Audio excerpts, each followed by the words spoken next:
ফুসছে কংসাবতী, ফুসছে সুবর্ণরেখা। নদীর পার ভাঙনে আতঙ্ক বাড়ছে নদীর পারে বসবাসকারীদের, অর্থাৎ জেলায় জেলায় জল যন্ত্রণা জারি। সেই ছবিটা আপনাদেরকে দেখাবো এবার।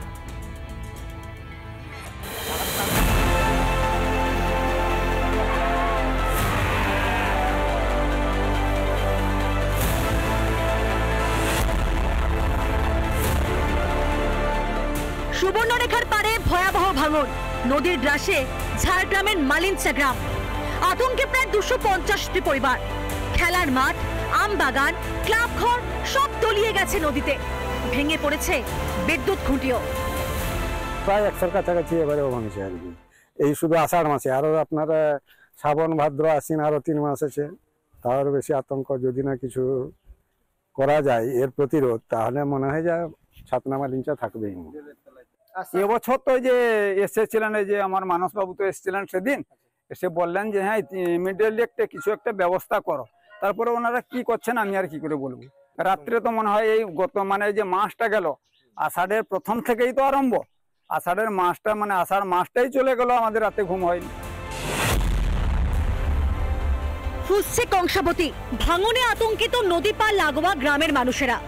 মেদিনীপুর সদর ব্লকের মণিদহ 3 নম্বর অঞ্চলের মণিদহ গ্রামে দেখা গেল নদীর প্রবল জলস্রোতে নদীর পার ভাঙনের দৃশ্য।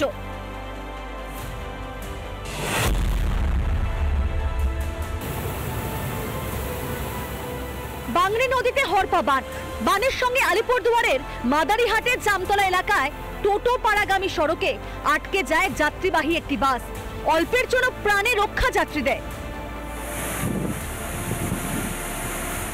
মাইথন ও পাঞ্চের 2 জলাধার থেকে প্রায় 48,000 কিউসেক জল ছাড়ে ডিভিসি।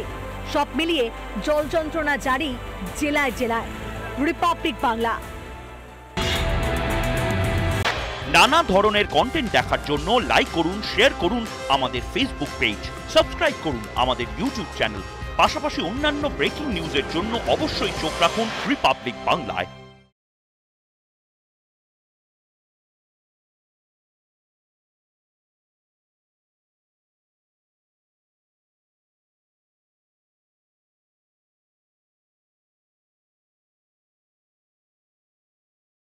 নানা ধরনের কন্টেন্ট দেখার জন্য লাইক করুন, শেয়ার করুন আমাদের ফেসবুক পেজ, সাবস্ক্রাইব করুন আমাদের ইউটিউব চ্যানেল।